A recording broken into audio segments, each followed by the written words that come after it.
Olá pessoal, boa tarde. Estou gravando esta videoaula para que nós possamos tratar a respeito da estabilidade dos servidores públicos dentro do nosso estudo das normas constitucionais aplicáveis aos agentes públicos. Então, vamos conversar um pouco acerca desse instituto chamado estabilidade, quais são os requisitos para que um servidor público faça jus à estabilidade e, uma vez adquirida essa estabilidade, em que hipóteses ele poderá perder o cargo, correto? A estabilidade dos servidores públicos é um tema bastante controverso, que gera polêmicas, discussões muitas vezes acaloradas, é um tema cercado muitas vezes por alguns preconceitos, algumas pré-noções que entendem na estabilidade um privilégio do servidor público. Então, apenas antes de a gente conversar sobre os requisitos para a aquisição da estabilidade e as hipóteses em que o servidor público estável poderá perder o cargo, eu considero oportuno, explicar para vocês um pouco as razões pelas quais se garante aos servidores públicos a possibilidade de adquirir estabilidade. Então vejam, quando falamos em estabilidade, a estabilidade significa uma proteção, uma garantia de permanência no cargo público, desde que cumpridos determinados requisitos. A permanência esta que só poderá ser alterada, ser interrompida, quando o servidor incidir em alguma das hipóteses que nós estudaremos aqui na sequência. Então, por que se garante ao servidor público, se busca garantir ao servidor público esta garantia de permanência, esta proteção no cargo? Vejam, por algumas razões. Em primeiro lugar, a estabilidade ela não é uma garantia apenas do servidor público. Ela é uma garantia da sociedade. Em que sentido? A estabilidade é uma garantia da sociedade no sentido de que o servidor investido em um cargo público possa exercer as atribuições daquele cargo público sem se sujeitar a pressões indevidas de ordem política, econômica, que poderiam advir do seu superior hierárquico, no sentido de que ele praticasse atos que não buscassem o atendimento do interesse público. Então, para que vocês possam visualizar e entender melhor esta questão, vamos imaginar aqui os servidores que exercem funções típicas do Estado, os servidores que trabalham em áreas de fiscalização, de regulação, aqueles servidores que aplicam sanções por violação a determinadas normativas, os servidores que atuam, então, em órgãos de fiscalização ambiental, em órgãos de fiscalização sanitária, em órgãos que exercem, de modo geral, o poder de polícia. Ora, vocês sabem, nós já tivemos a oportunidade de estudar que os cargos de direção, de chefia na administração pública, em regra, eles serão exercidos por ocupantes de cargos em comissão. E o ocupante de cargo em comissão geralmente é uma pessoa de confiança do prefeito, do governador, do presidente da República. Então, qual seria aqui o risco, que poderia ocorrer no caso do servidor concursado não possuir a estabilidade, do servidor concursado que atua lá na área da fiscalização ambiental, de vigilância sanitária, no exercício do poder de polícia? Ora, nós poderíamos muitas vezes ter um diretor, um chefe, que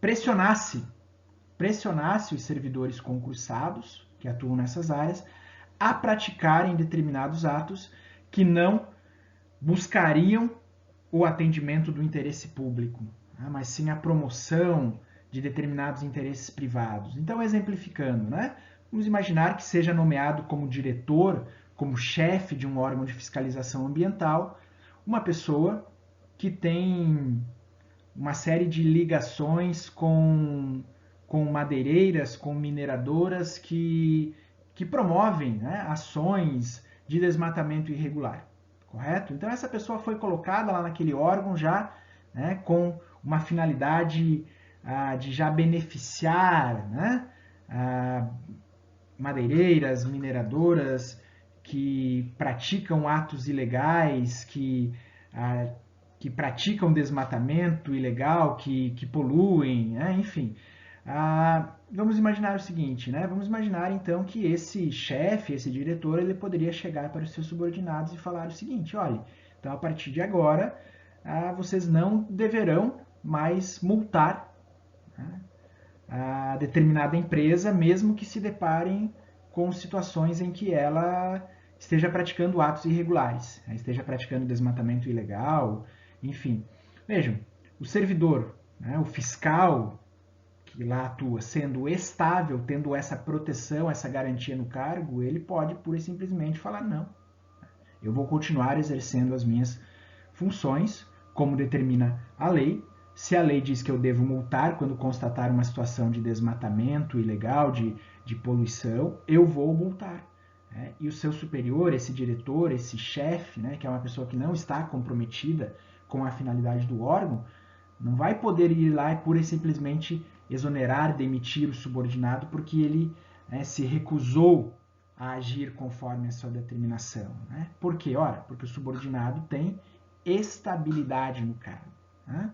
Então vejam, a estabilidade ela tem como uma das suas finalidades, né, proteger o servidor, aquele servidor que prestou concurso público, né, contra pressões indevidas de natureza política, econômica, que podem surgir de determinados chefes, de determinados diretores que estão exercendo, né, a direção, a chefia de um órgão por indicação política, correto?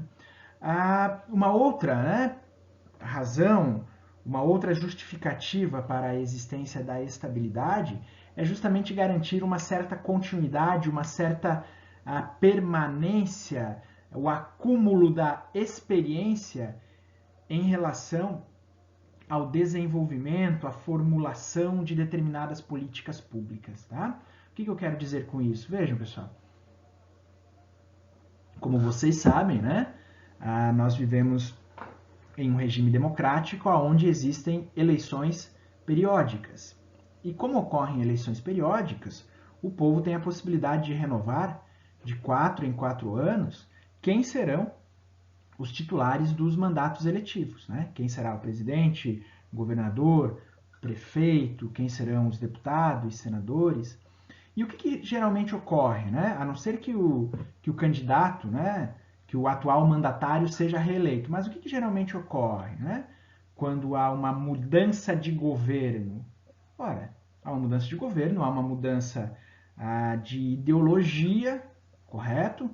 E, portanto, aquele que assumir a prefeitura, aquele que assumir o governo do Estado, a presidência da República, ele, né, isso é natural que assim seja, ele vai procurar levar para os cargos, né, de direção, de chefia, para os ministérios, para as secretarias, pessoas da sua confiança.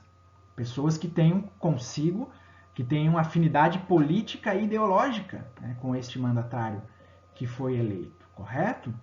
Agora imaginem vocês, né? Se essa possibilidade de mudança, de renovação dos quadros dos integrantes da administração pública não se restringisse aos ocupantes de cargos em comissão. Não, então o novo prefeito é eleito e ele poderia alterar todo o quadro de servidores do município. Não, tem um quadro de servidores do município que ele não pode alterar. Por quê? Porque são pessoas que prestaram concurso público e que possuem estabilidade naqueles cargos públicos, percebem? Então a existência da estabilidade garante que, ainda que ocorram mudanças de governo periódicas, né, a experiência desenvolvida, né, o conhecimento acumulado não se perca, né, do dia para a noite por conta de alterações repentinas do quadro funcional. Tá? Isso garante uma permanência a políticas públicas, a ações que já vêm sendo desenvolvidas, né, por determinados órgãos, por determinadas entidades públicas e que assim ficam protegidas, né, imunizadas contra as mudanças de governo decorrente das eleições, né? Então a gente pode pensar, né, vejam, a gente, utilizando o exemplo que nós estamos vivendo atualmente, né, a questão da pandemia, ora, quantas pesquisas vêm sendo desenvolvidas, né, no âmbito da Fiocruz, da Anvisa, né, quantos pesquisadores que estão lá há décadas, né, e que têm experiência acumulada e que têm estudos relativos a outras situações, a outras epidemias, percebem?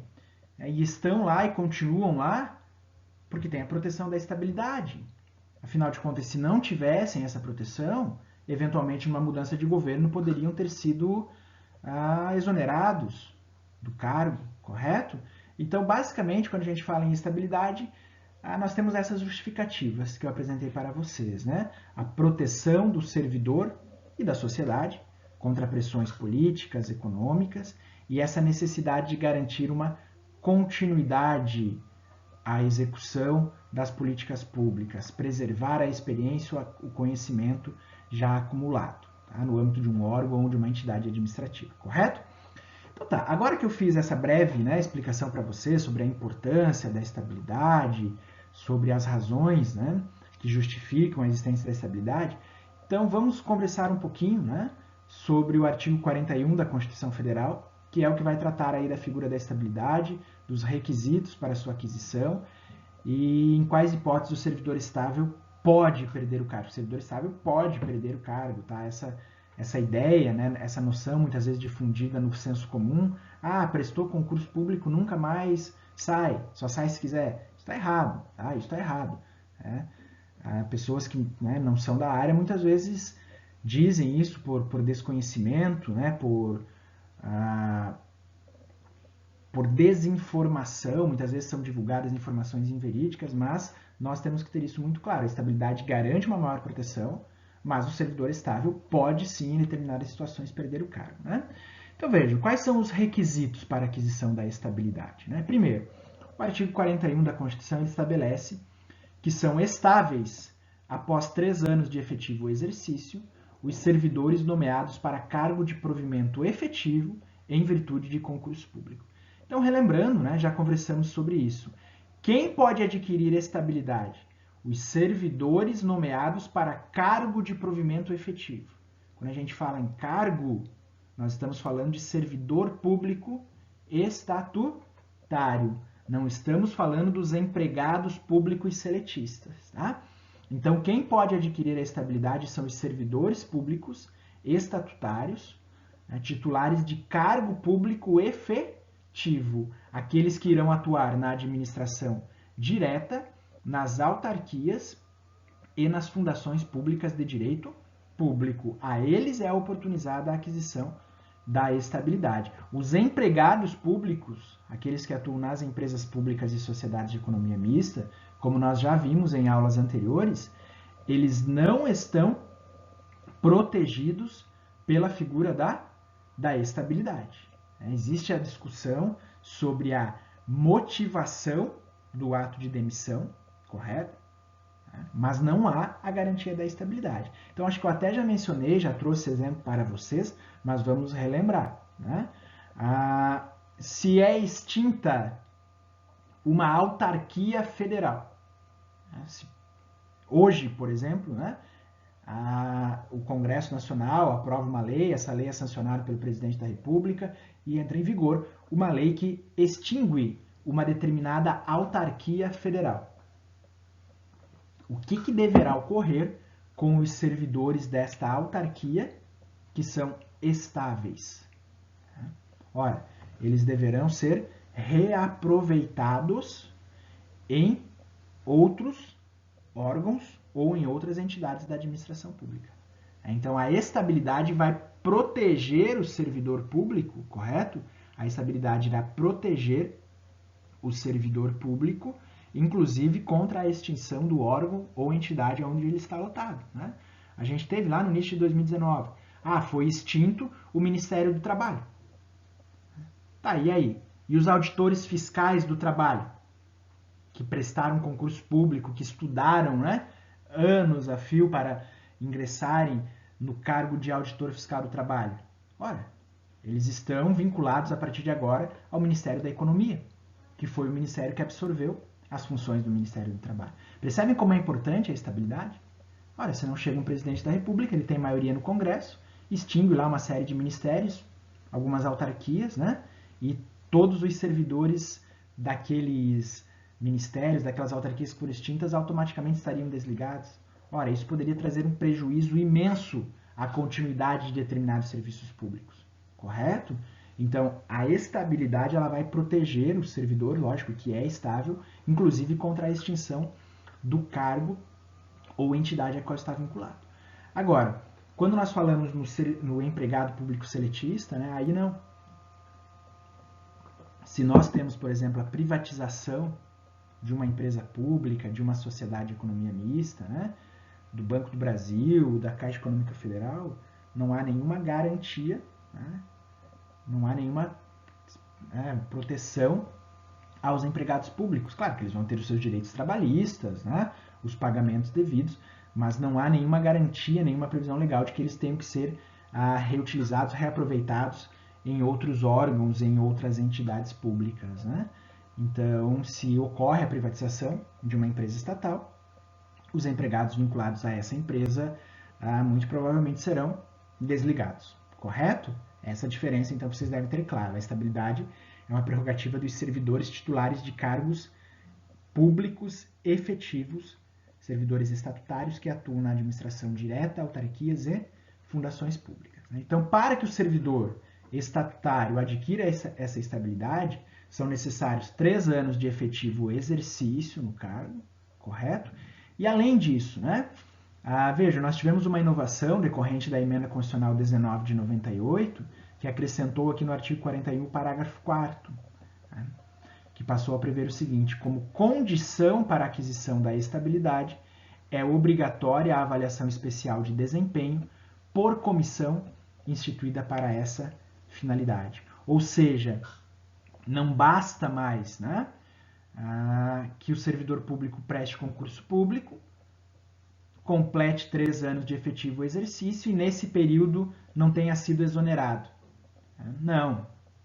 O que a Constituição determina é que o servidor ingressou via concurso público, ele deve ser submetido a uma avaliação de desempenho. Tá? Deve ser submetido a uma avaliação para aferir o seu desempenho no exercício do cargo.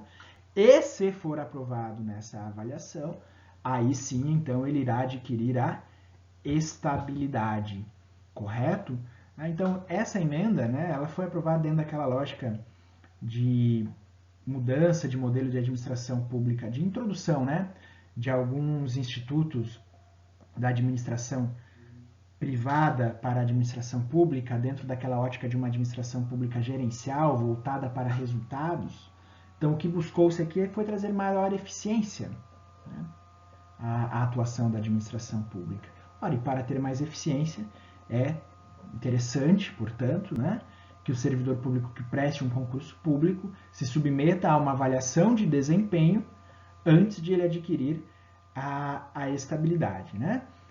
Essa avaliação, ela geralmente vai ser conduzida ali pela chefia imediata do servidor, que periodicamente vai então preencher relatórios, correto? Que vai preencher relatórios e vai encaminhar esse relatório para o servidor, que irá analisar, manifestar a sua concordância ou discordância, e posteriormente esses relatórios são analisados por uma comissão. Vejam, comissão instituída para essa finalidade. O objetivo aqui, então, é trazer impessoalidade nessa avaliação, né? Se a gente prevesse que a avaliação de desempenho seria feita única e exclusivamente pela chefia imediata, nós poderíamos ter situações aqui em que não seria observado o princípio da impessoalidade, né? Poderíamos ter situações de retaliações, de perseguições. Então, a pessoa, né, discordou lá da chefia, do diretor. Lembrando, né, pessoal, nem sempre, mas muitas vezes quem ocupa o cargo de direção, de chefia, o superior lá do servidor, muitas vezes é alguém que é titular de um cargo em comissão, né, que está ali por alguma indicação política, nem sempre, mas muitas vezes está ali por uma indicação política, né? Então, né, o objetivo aqui é trazer mais imparcialidade, né? Lógico que quem está acompanhando o dia a dia do trabalho do servidor é a sua chefia imediata, irá então elaborar os relatórios, mas esses relatórios terão que ser analisados e o resultado dessa avaliação deverá então ser homologado por essa comissão instituída para essa finalidade, correto? Tudo isso, né, assegurado contraditória e ampla defesa. Lembra, a gente está falando de Estado e não de particular. A gente está falando de regime jurídico de direito público e não de regime jurídico de direito privado. Então, deve-se assegurar a observância do contraditório e da ampla defesa. O servidor não foi aprovado no estágio probatório, na avaliação de desempenho, por conta de inassiduidade, por conta de indisciplina. Ora, devem ser apontados, então, fatores objetivos que demonstrem que, de fato, o servidor não teve assiduidade, não teve disciplina, e deve ser aberto a ele um prazo para que busque se defender, né? Que possa apresentar um recurso administrativo para uma autoridade competente em face dessa avaliação. Isso tudo vai estar aí normatizado, correto? Nas leis que criam os cargos, que tratam das várias carreiras que existem no âmbito da administração pública, certo? Bom, então, uma vez, né, tendo ingressado no serviço público, se submetido à avaliação especial de desempenho e tendo sido aprovado, o servidor então adquire a estabilidade. Uma vez que ele tenha adquirido a estabilidade, em quais hipóteses ele poderá perder o cargo? O artigo 41 da Constituição traz 3 hipóteses de perda do cargo. Na sequência eu vou mostrar uma quarta para vocês, que está prevista lá no artigo 169. Por hora, vamos nos restringir aqui ao artigo 41, que estabelece o seguinte: o servidor público estável só perderá o cargo 1. Em virtude de sentença judicial transitada em julgado. Vejam, aqui eu sei que parece bastante evidente, né? Mas é importante a gente fazer uma observação. Lógico que essa sentença judicial transitada em julgado, a que se refere o artigo 41, parágrafo 1º, inciso 1, deve se tratar de uma sentença decorrente, né, da prática aí de um crime que tenha relação com as atribuições do cargo. Vamos relembrar aqui lá o que diz o artigo 92 do Código Penal. Vocês lembram? Já estudaram o artigo 92 lá na parte geral do direito penal, né? O artigo 92 do Código Penal ele vai estabelecer que são efeitos da condenação a perda do cargo nos casos dos crimes praticados com abuso de poder ou violação de dever com a administração pública, quando haja uma condenação à pena privativa de liberdade superior a 1 ano. Então o servidor público ele foi condenado, né, pela prática de um crime que envolve abuso de poder ou violação de dever para com a administração pública a uma pena privativa de liberdade superior a 1 ano. Essa sentença transitou em julgado, como consequência haverá a perda do cargo.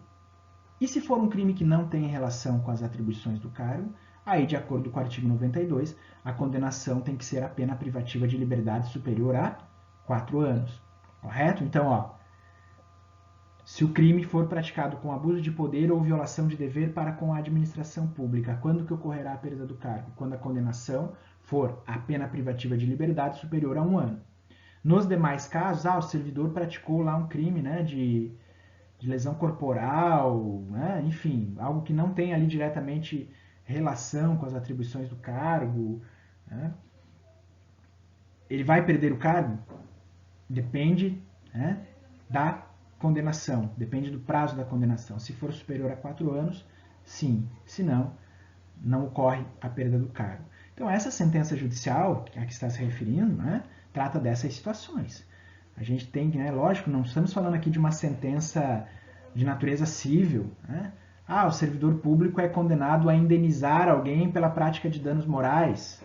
algo que não tem nada a ver com o exercício da função, foi uma discussão, né, em que ele se envolveu na condição de particular, transitou em julgado, né, a sentença determinando a ele que pague uma indenização por danos morais.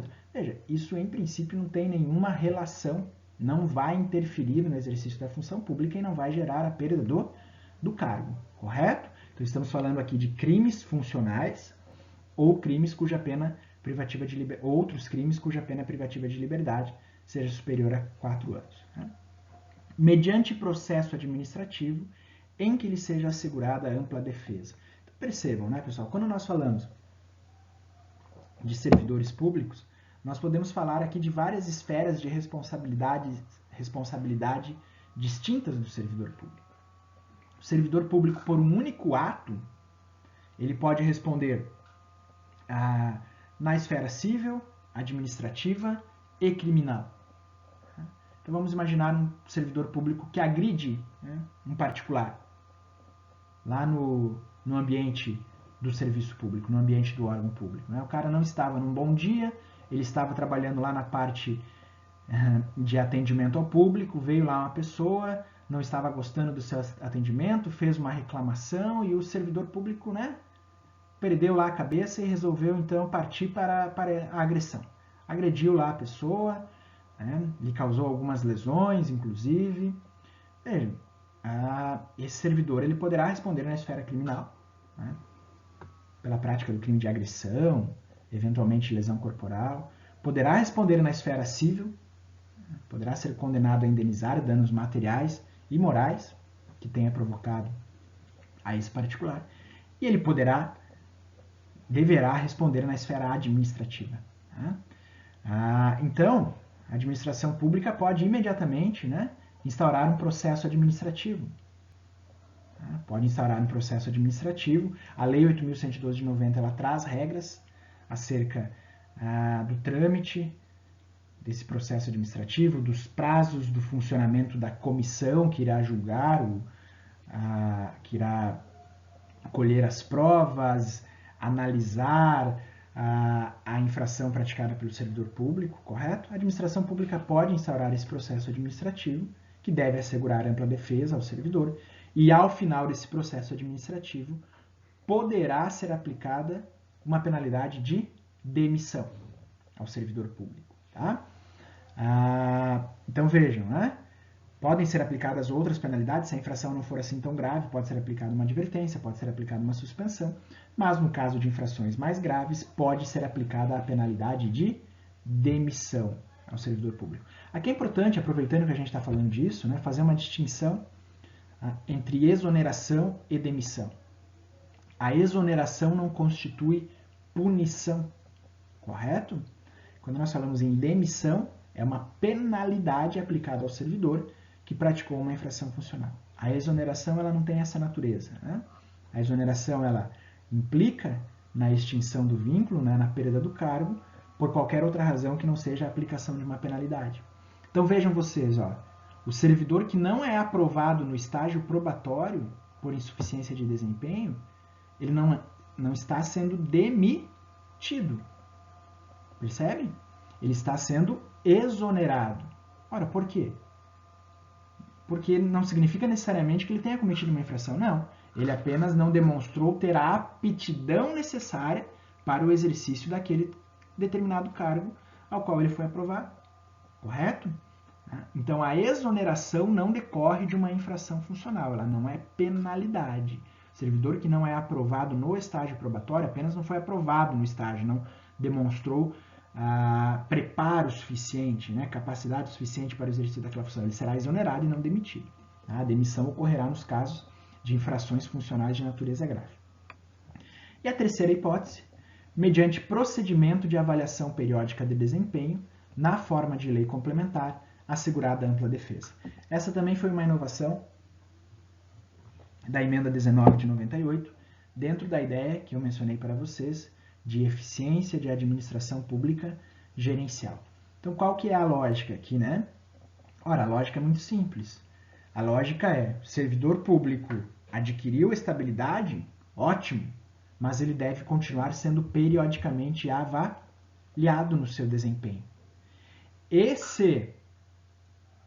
nessa avaliação periódica de desempenho, ele não atingir o desempenho esperado, poderia então ser promovida a sua exoneração do cargo, não demissão. Né? Ele não estaria praticando uma infração funcional, não, ele não estaria apresentando um desempenho dentro daquilo que é esperado, correto?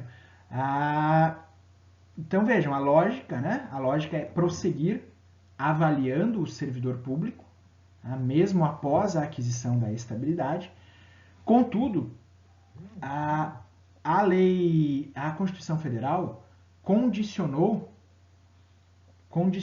essa avaliação periódica de desempenho a uma regulamentação através de lei complementar. Lei complementar, aquela que deve ser aprovada por maioria absoluta dos membros do Congresso Nacional.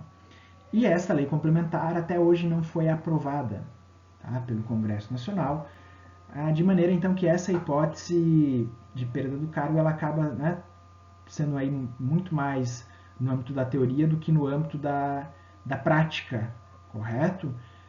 Então, vou aqui dar um exemplo, né? Eu, como todos vocês sabem, sou servidor público, me submeti à avaliação periódica de desempenho quando ingressei no órgão de trabalho, no ano de 2016, e no ano de 2019 adquiria a estabilidade. Desde então eu não me submeto mais à avaliação periódica de desempenho, não me submeto formalmente, percebe? Como eu me submetia durante o período do estágio probatório. Não estou dizendo que o meu chefe, né, não avalia a qualidade do meu trabalho. Claro que ele faz isso, né? Mas aquela avaliação formalizada, periódica, com prazo, né? Ela não continua ocorrendo após a conclusão do estágio probatório. Por essa razão, nós não tivemos ainda a aprovação de uma lei complementar que regulamentasse como deve se dar essa avaliação. Discute-se agora, né, no âmbito aí da chamada reforma administrativa, a regulamentação desse dispositivo constitucional com a consequente aprovação desta lei complementar, correto? Mas isso seria uma segunda etapa, né, na reforma administrativa. Nessa primeira etapa, estamos sugerindo algumas mudanças na própria Constituição, então ainda não foi encaminhado ao Congresso o projeto de lei tratando dessa avaliação periódica de desempenho a que deveria se submeter o servidor estável. Lógico que isso, né, pessoal, deve ser feito, se vier a ser implementado, eu acho que eu não vejo maiores problemas, né? Mas isso deve ser feito sempre garantindo a observância de contraditório, de ampla defesa, para evitar retaliações, perseguições na administração pública, né? Evitar que um servidor seja submetido, né, a um processo aí que pode resultar na sua exoneração, muitas vezes por razões políticas, que nós sabemos que isso ocorre, né? Principalmente num país onde nos deparamos cotidianamente com práticas de nepotismo, de patrimonialismo. Então, nada contra continuar avaliando o servidor que se tornou estável, mas isso deve ser feito com requisitos muito bem pensados, né, de forma a evitar análises subjetivas, correto? E sempre assegurando a possibilidade do servidor exercer o contraditório e a ampla defesa. E aqui a última hipótese de perda do cargo do servidor estável é a possibilidade do servidor estável perder o cargo como um instrumento para garantir a adequação das despesas de um determinado ente federativo aos limites estabelecidos na Lei de Responsabilidade Fiscal.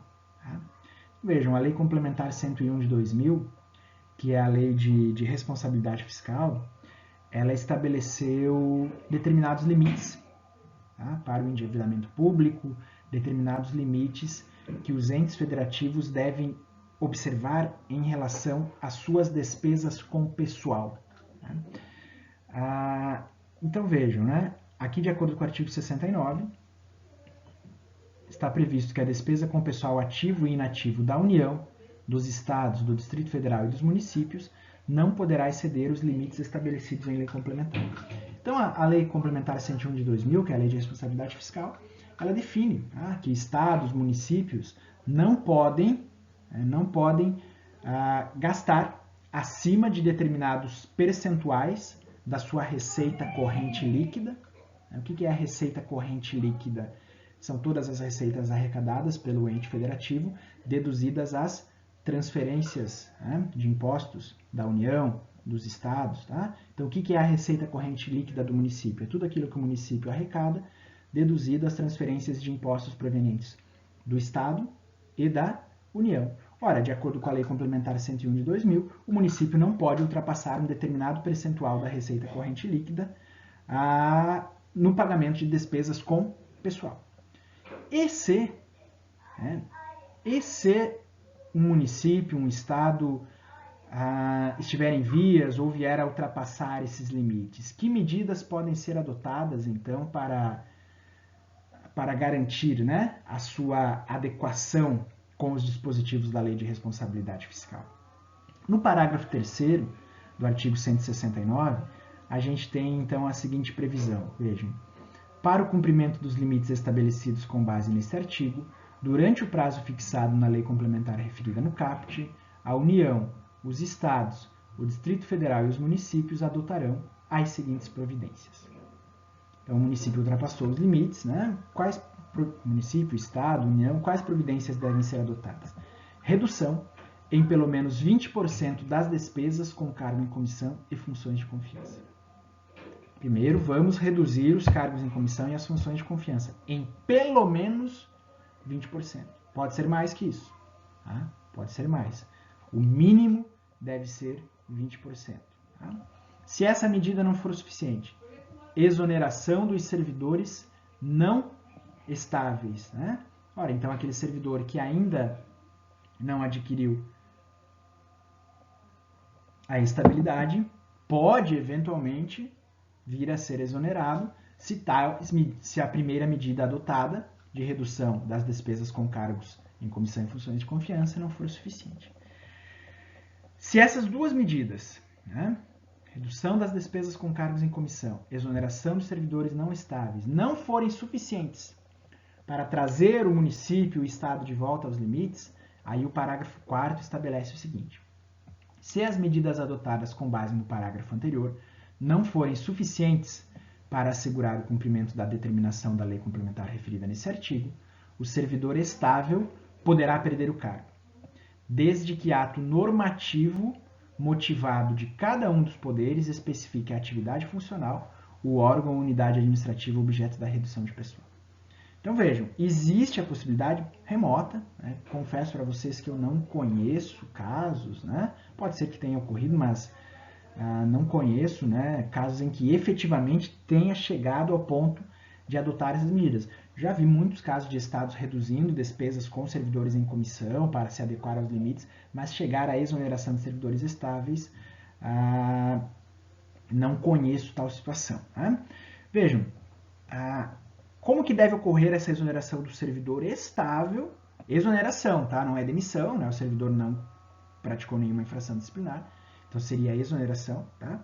Como que deveria ocorrer essa exoneração do servidor estável como forma de redução de despesas?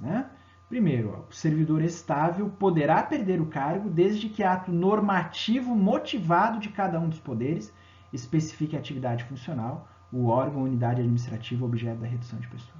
Ou seja, isso deve ocorrer através de um ato normativo. O que é um ato normativo? É aquele ato que tem o caráter da generalidade da abstração. Então não pode ser um ato individual. O governador do estado está demitindo fulano, fulano, fulano, fulano e fulano para reduzir despesa. Não. Isso não é um ato normativo. Isso é um ato individual, que tem destinatários certos, determinados. Ato normativo é aquele que tem o caráter da generalidade e abstração. Então, o governador de Santa Catarina vai ter que exonerar, inclusive, servidores estáveis, devido aí à situação da pandemia, a crise fiscal, para se adequar aos limites, vamos ter que adotar essa medida mais drástica. Precisamos de uma norma dizendo como medida para a condução do Estado aos limites previstos na Lei de Responsabilidade Fiscal, os servidores, né, que têm tantos anos de serviço, que estão lotados em tais órgãos, que preencham, que se enquadrem em tais condições, serão exonerados. Percebem? Isso seria um ato normativo, não um ato individualizado voltado para um ou para alguns servidores. Não, é um ato que vai estabelecer qual é o órgão, qual é a atividade que será objeto da redução. Poxa, então vamos ver aqui uma atividade, né, que já não é tão importante, que já está aí em vias de extinção, né? Um cargo, qual órgão, qual unidade administrativa que vai ser objeto dessa redução. Tá? Isso então deve ser definido de forma geral, objetiva e não individualizada. Tá? Ah, mas poxa, professor, que sacanagem, né? O cara presta concurso público, se torna estável e pode perder o cargo por conta aí, né, de redução de despesas? Tá. Como forma de compensação, não estou dizendo que efetivamente, né, venha, né, a ser uma justa compensação, né, mas como forma de compensação, o parágrafo 5º prevê o seguinte, né? O servidor que perder o cargo na forma do parágrafo anterior fará jus à indenização correspondente a 1 mês de remuneração por ano de serviço, correto? Então o servidor vai lá, que for objeto dessa exoneração para redução de despesas, receberá aí uma indenização que vai equivaler a 1 mês da sua remuneração por ano de serviço. Ah, então o servidor recebia lá 10 mil reais mensais e tinha 10 anos de serviço. Ele vai receber uma indenização de 100 mil reais, tá? Reduziu. E aí? Beleza, né? Reduziu. E agora? Ora, se reduziu, significa que não precisa, né, daquela atividade, daquele cargo, daquela função. Pode no mês seguinte criar um novo cargo, uma nova função que tenha atribuições iguais ou semelhantes àquele que foi extinto? Pode ou não pode? Não. É o que diz aqui o parágrafo 6º, né? O cargo objeto da redução prevista nos parágrafos anteriores será considerado extinto, sendo vedada a criação de cargo, emprego ou função com atribuições iguais ou assemelhadas pelo prazo de 4 anos. Tá? Ah, então, como forma de remuneração de pessoal, de redução de despesas com pessoal, extinguiu lá uma determinada carreira de fiscalização. Né? E aí, no mês seguinte, o governador do estado encaminha um projeto de lei criando cargos cujas funções são muito semelhantes. Opa, peraí, pode ser que tenha ocorrido um desvio de finalidade, né? Pode ser que... Porque, afinal de contas, eu disse que precisava extinguir aquela carreira, aqueles cargos, para diminuir a despesa, mas agora eu estou criando cargos com funções assemelhadas? Não. Então, se ocorrer essa redução, tá?